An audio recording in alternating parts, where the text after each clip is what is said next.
I want to be a cowboy. I'm going to be a cowboy. I'm born to be a cowboy. I want to be a cowboy. A cowboy!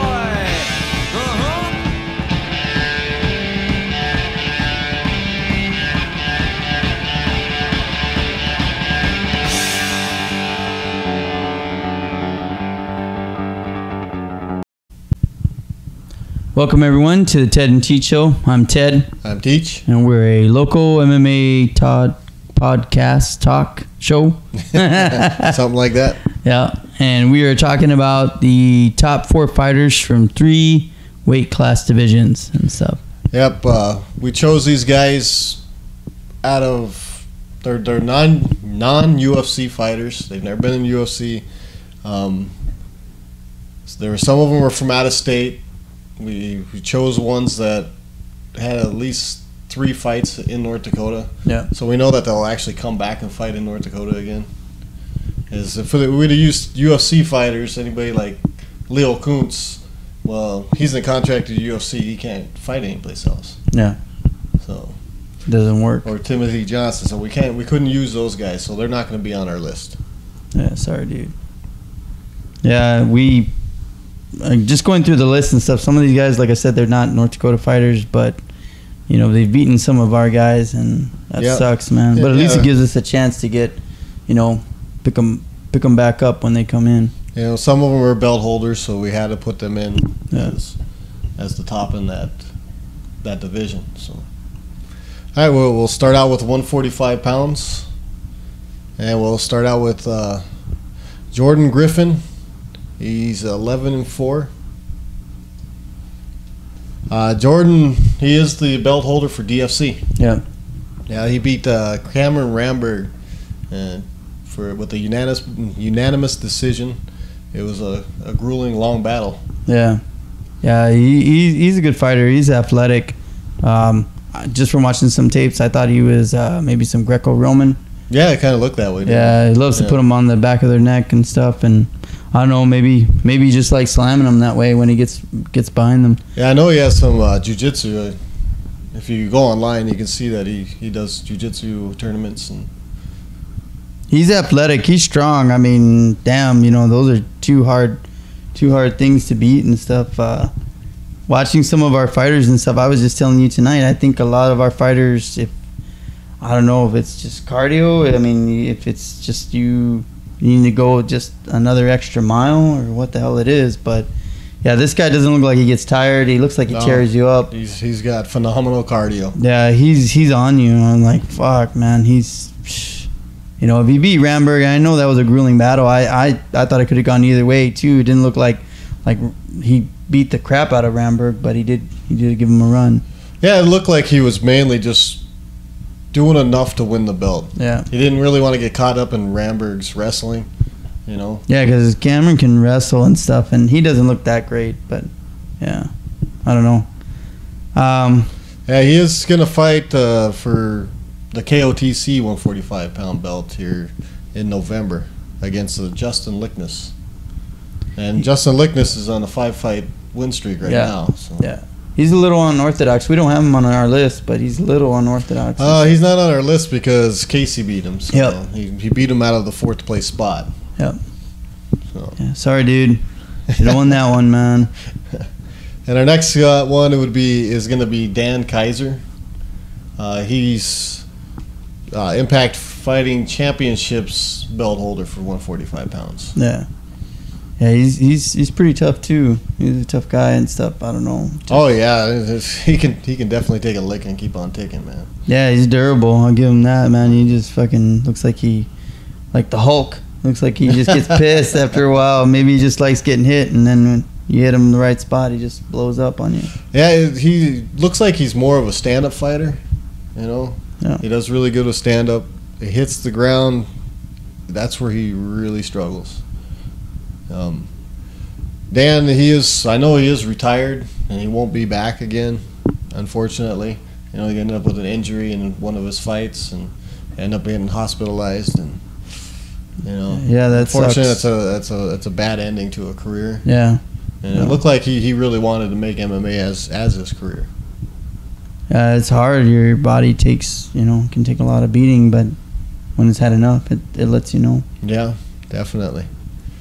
So Dan is our number 2 choice. He fought for Impact quite a few times. Ended up getting their belt. It's a good looking belt. Yeah. Damn, man. Sorry. But yeah, I did like his fighting style. I mean, it was good. He didn't look like he was backing down and stuff. He liked to throw it.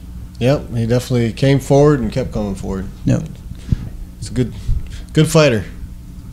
Our next guy, everybody probably knows him, Ramberg, Cameron Ramberg. Yeah. You see he's 9-2. Can't really see it on there. It paused too soon, Teach. We'll unpause it. There it goes. Oh, there we go. There it goes. Technical difficulties.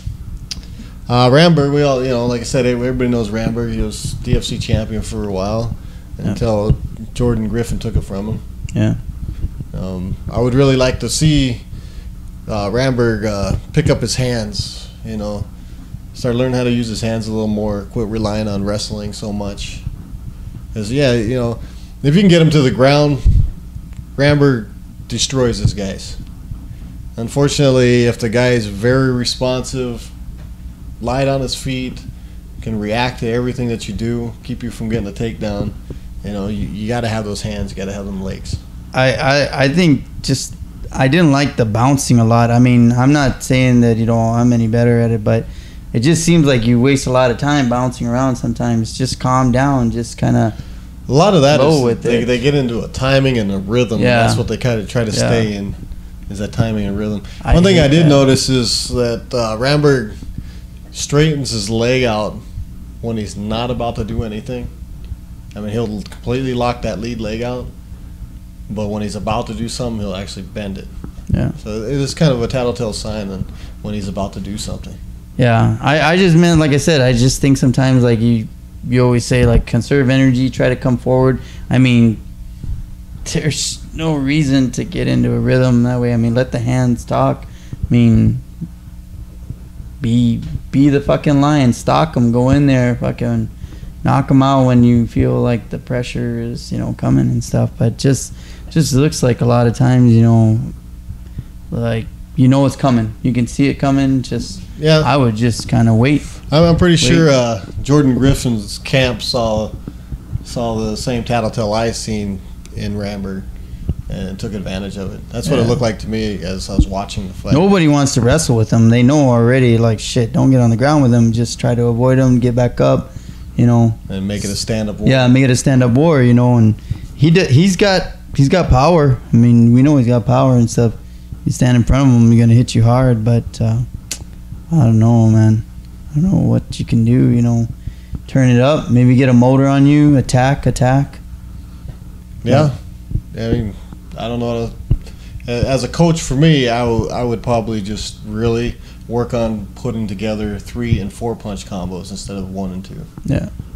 So in that fight, it looked like he was getting up to 2, but he couldn't.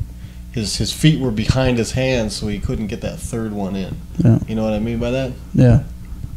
Yeah, I saw it too. His feet underneath we talked about it when we were watching the fight. It just seemed like just 2-punch combo, and then the guy knew the rest. He wasn't coming again. He knew already. Like, you could see it as the fight progressed. They're like, oh, okay, 1, 2. He's not gonna go after me another time. He's gonna kind of back off and stuff. Yeah, but it definitely showed it, and Jordan Griffin ended up with the title. Yeah, that sucks, man. Hopefully Ramberg will get back in the gym and see if we can get that title back. Yeah, I like that. I definitely see it. Yeah. And our next one here is going to be Casey Gajeski. Hopefully I got that name right. Yeah. Yeah, I like his style. His style is pretty good. He goes, he's all over the place. He mixes it up. It looks like he can take a punch, and he does good all around. I mean, I like the way he fights and stuff. He's pretty good and stuff. I didn't really see anything wrong with his style. I mean, he's 5-1. What can you say about the guy? You know, he's doing everything on the ground, doing it on his feet. I mean, shit. Yeah, he put, I think it was a 4-fight win streak together, and then lost one, and then got back on top again with his next win. Yeah. Yeah, he looks pretty good. He recovered from that loss. He's a pretty good rounded fighter. I mean, there's not much you can say. I mean, he's just only going to get better from here and stuff. Yeah, I was hoping to see him battle it out with Ramberg. That was one. I did post on the website some of the fights I would like to see for the September, I think it was 12th fight that BFC was going to put on. But unfortunately, it was the same day as the Bison opener, so they canceled. But I did put on the website that this is the fight I wanted to see between Ramberg and Casey. Casey, yep. Yeah. Yeah, I think that would have been a great battle because you have a guy that really likes to stand up and then a guy that likes to wrestle. Yeah, Casey would have probably kept coming forward, and that could have gone either way. It could have gone in his favor, or it could have been bad too. Yep. Oh yeah. Ramberg would have took him down, and yeah, that would be good. It'd be good to watch. Yep. Stand up against wrestling. That'd have been a show I'd go see. That's for sure. Yeah. Oh, me too. And that was our 4 fighters for the 145 pounders. And now we're gonna do the 155 lightweights. You know, some of these fighters, you may not agree with what the decision we made on putting them up here. There's probably even fighters that we might have missed. So. Yeah, we can only watch so many fights, man. I got to work too. But I think we picked a few, some of the best ones out there. Some of the ones that catch our eyes. I mean, if we see, I like a fighter that knocks you out, quick. Or if he can't knock you out and he knows how to beat the crap out of you up and down, then yeah, that's a good fighter. Yeah, I like the well-roundedness of it. I like the quick knockout, of course, everybody does. But I do like a smooth submission too. Yeah. Something that's just nice and smooth and catches his opponent by surprise. We talked about that before, though, Cheech. Like, it seemed like in the beginning of MMA, everybody was on the ground. Yeah. Everybody. And then now that everybody knows, like, okay, I know how to defend this. I know how to shake this off. It changes. Now you see a lot more stand-up cardio. Yeah. And then again, it'll probably change in a couple of more years. Now we see a lot more people kicking. Yep. I remember that was something you really didn't see in before the past. when we first started fighting. We didn't see too many people kick. We saw everybody just headhunting, want to knock you out, get on to the next fight, and it's always changing. I mean, that's awesome and stuff. Yep. And I'm pretty sure somebody will come along again, different style, maybe something that you just don't know how to handle. Right. And then we're right back at it. That'll be great to see. Yep. The next big fighter. With the lightweights, we'll start with Doug Jenkins. This guy is pretty unorthodox. Yeah, and I noticed that too. I like how he, I wouldn't do it probably because I'd be afraid, get kicked in the face. But it always seems like he's got a way of just staying out of trouble. I mean, it's crazy. Well, one thing about Doug, he did fight Cameron Ramberg once, trying to go for the title at 145. Yeah. So he had to cut some weight. He's already skinny at 155. And he had to cut some weight still to get down to 145. I think I saw in some of his fights, he was patient, aggressive when I think he kind of felt them out in the first round, saw like what they had, and then once he was like, oh, okay, it just seemed like, boom, he took off out of the gate in the second round. Yeah. Like to come at you, it was good. It worked for him and stuff. I think we had one fight where we saw him with Danny White. We talk about. Yep, he did beat Danny White. That was a good fight. Yeah. I mean, it was a really good fight. I mean, he mixes it up when he. It seems like he saves it. That one kick he hit Danny.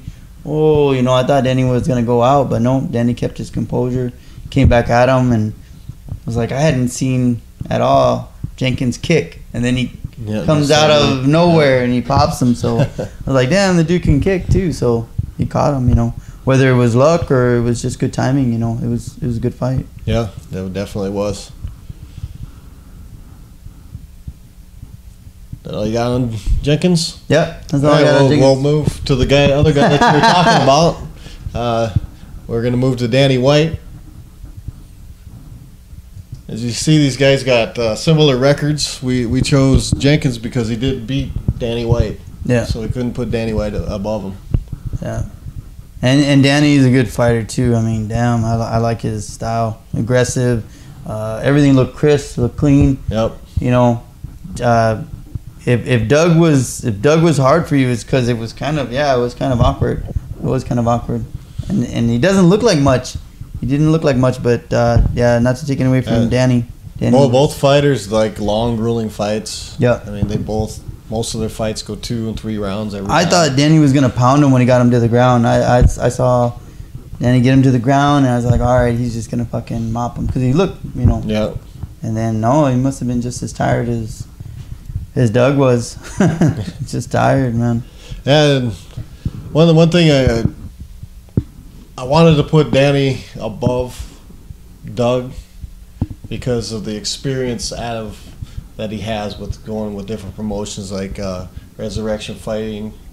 What was it? Resurrection Fighting Alliance and VFC Victory Fighting Championships. I mean, he's been around the block. Yeah.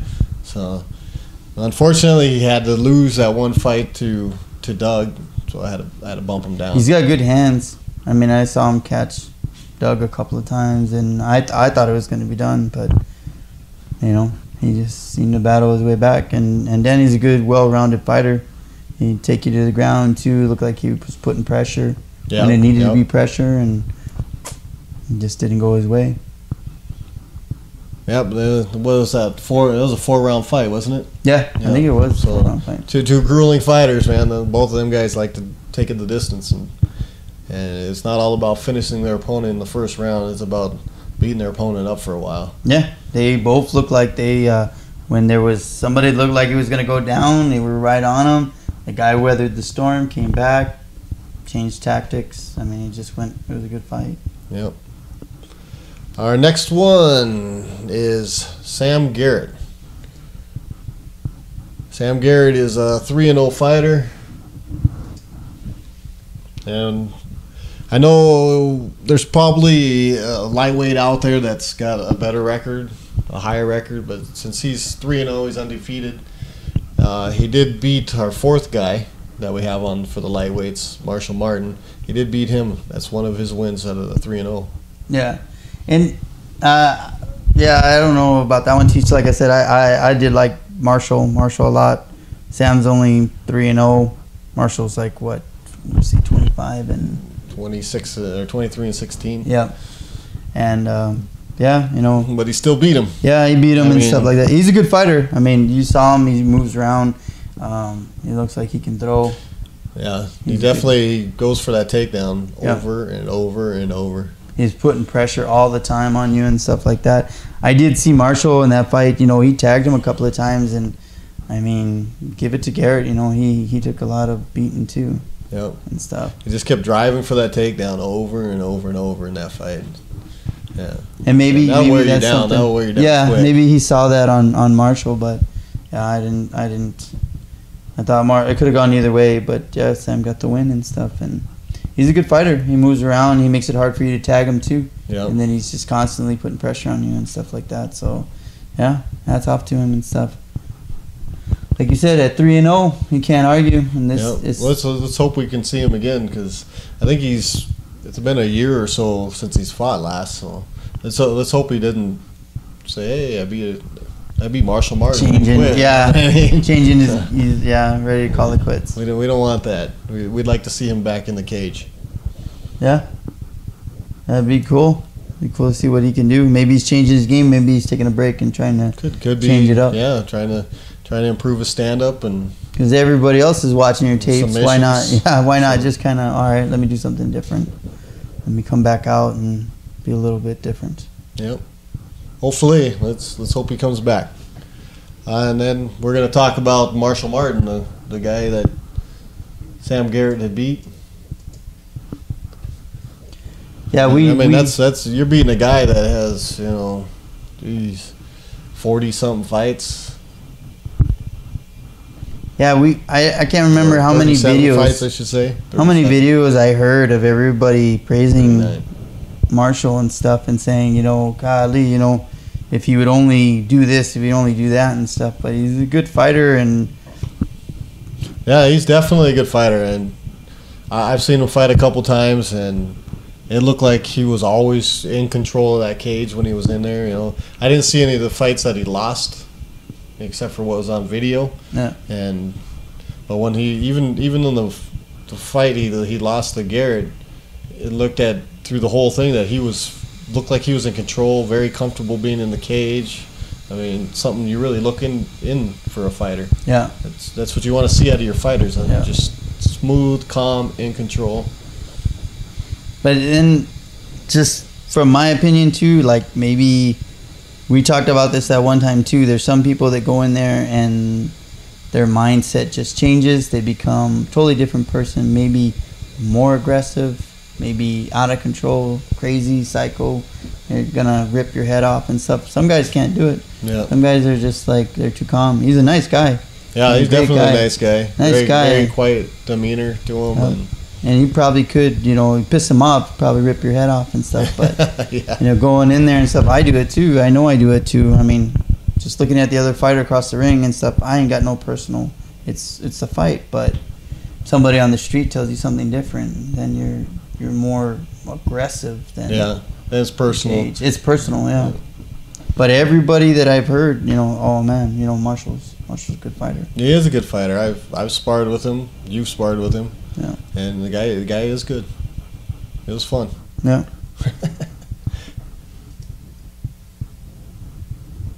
And that is it for our lightweights. We'll be moving on to our welterweights. Yep. 70 pounds.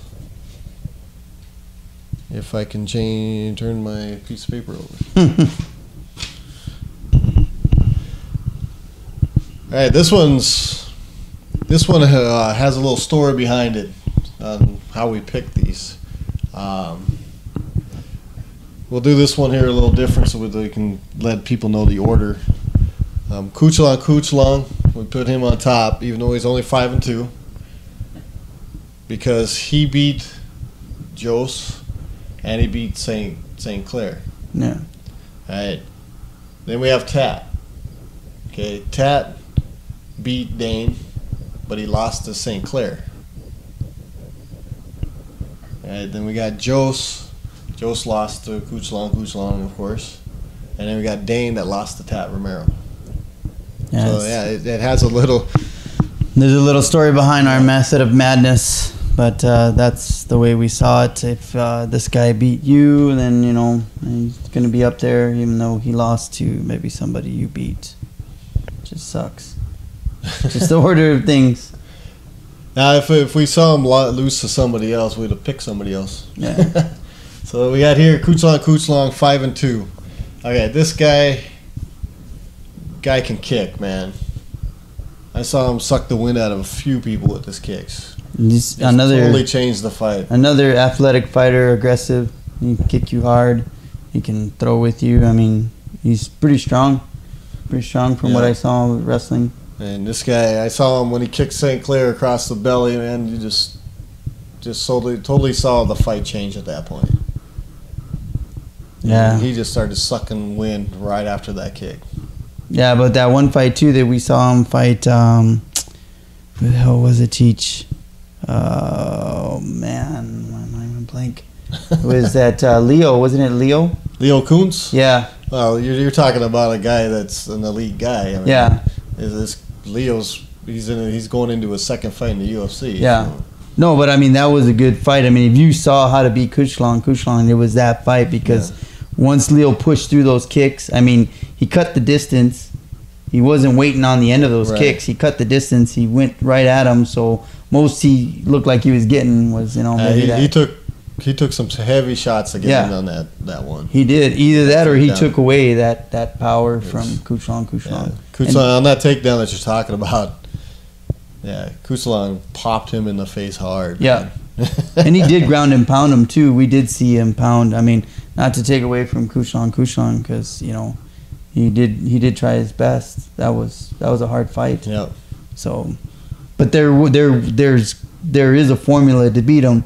Just gotta see it. There's a formula to beat anybody. Yeah. Only if are you willing to do it.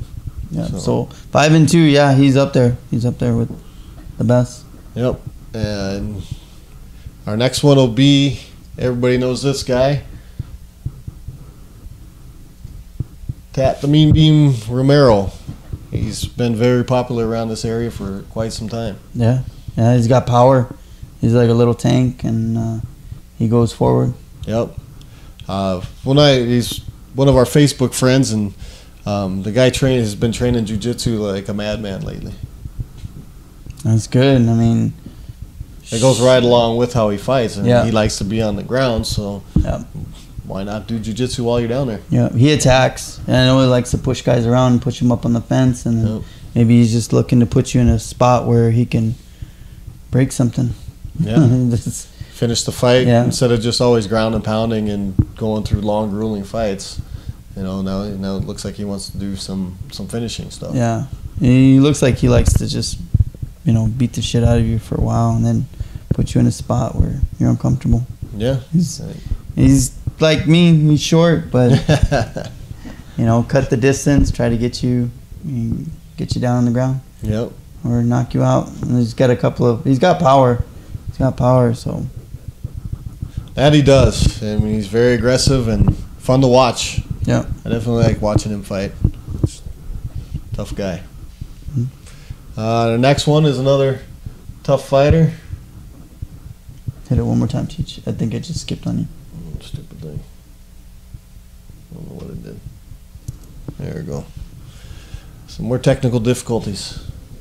Another one, very popular fighter around Fargo, Joe Cycleberger. Yeah, we talked about him in our last show. We said that, hey, he's always got a motor on him. He's aggressive. Man. This dude don't get tired, I don't think. He wants to put you out. Yep. Wants to put you out. He wants to punish you, so you better. He just got done winning the prize fighting championship belt. Yeah, we called that one. We said he would take that one. Yep.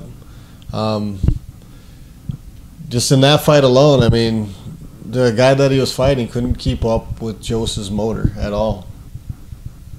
Yeah, and we talked about it. We said that the one thing that it always looked like he was doing was like waiting, and he didn't ever push the pace. It always looked like he waited for counters, and we said that Jose would. Oh, Woodward, you mean? Yeah, we said that.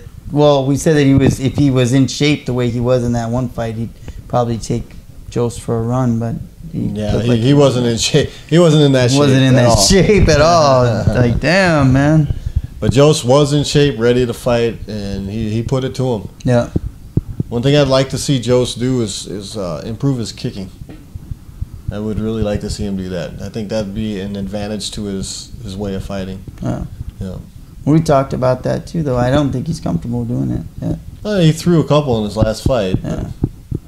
If he would have set it up with his hands, he would actually land it. I honestly think he feels like he's got more power in his hands, so that's where he wants to put it. But yeah, that's what training's all about. If you want to get to the top level, top tier fighting, I mean, you got to take what you're not comfortable with and make it extremely comfortable.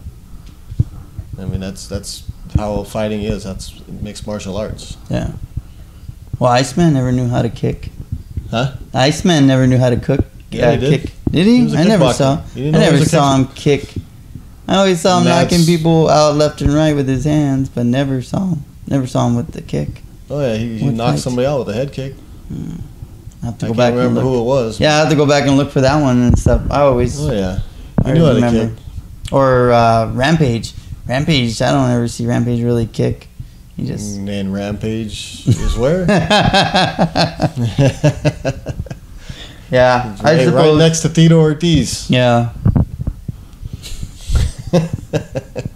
It works for a while, but yeah, it works for a while until people know like how to evade you, and then you gotta have some other tricks. Yeah, as a fighter, and you want to get as far as you can go, you can't eliminate parts of mixed martial arts. I mean, you could be a great wrestler, great ground and pounder, but if you don't have submissions, you're only going to go so far.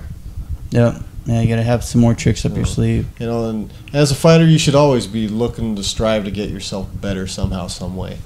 Yeah. And with Joe, I'm pretty sure that his next thing needs to be learn how to kick. Yeah. You know, get his kicks better. I wouldn't say learning how to kick, because I did see him kick, so just how to get him better, how to set him up better. I think he'd be a force to be reckoned with that. Oh yeah, nice high kick, knockout. You know, kicking the legs even. I mean, you can slow a person down. That's maybe he might run into somebody that's faster than him, that's quicker. You slow them down by tearing up their legs, so they can't be quicker. Yeah. So I'd really like to see him improve that part of his game. Yeah. All right, to the next one. Everybody knows this guy too. Dane Sayers. Dane was actually on The Ultimate Fighter. I'm pretty sure everybody knows this. If you don't, he was on The Ultimate Fighter TV. He didn't quite make it to the UFC itself, but he did make it to the TV show. Yeah. He's a beast too. Yep. He's got power in his right hand. And he's got some submission skills. Likes to pound you with it. You know, one thing I didn't like when since the Ultimate Fighter is that he's very dependent on that right hand, and that's it. Yeah. He's doesn't, to me, it doesn't look like he's trying to bring up the rest of his techniques to match that right hand. Just wants to knock you out with that one glory shot. Yeah.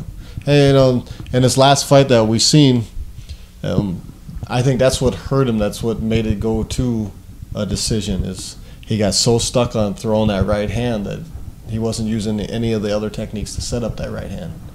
Yeah. You know, all the guy had to do was avoid the right hand. You know. Yeah, that sucks. He should have just mixed it up more and maybe took him to the ground. Yeah, you know, I'd really like to see him start doing that. I mean, so he can get to that next level. Get it, you know. You've already been into the Ultimate Fighter TV show. You've got your door, you know, your foot in the door. You know, you should be getting your technique up there to get you completely in that door. Yeah, put that right hand in your back somewhere, and then pull it out when you got the guy pretty much, you know, ready to go down and stuff.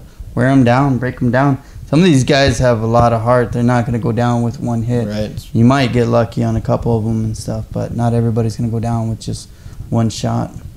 Yeah, once somebody gets kind of used to your power, and you're throwing the power punch so many times and hit them, they kind of get their body adapts to it, so that they'll take it and just keep on going, and that's where, you know, bringing in a jab or bringing in something else to change up the timing and tempo of your shots comes in. Yeah. You know, then that right hand, that big right hand, is going to feel different than the other strikes that you threw, and then the brain has a hard time, you know, adjusting.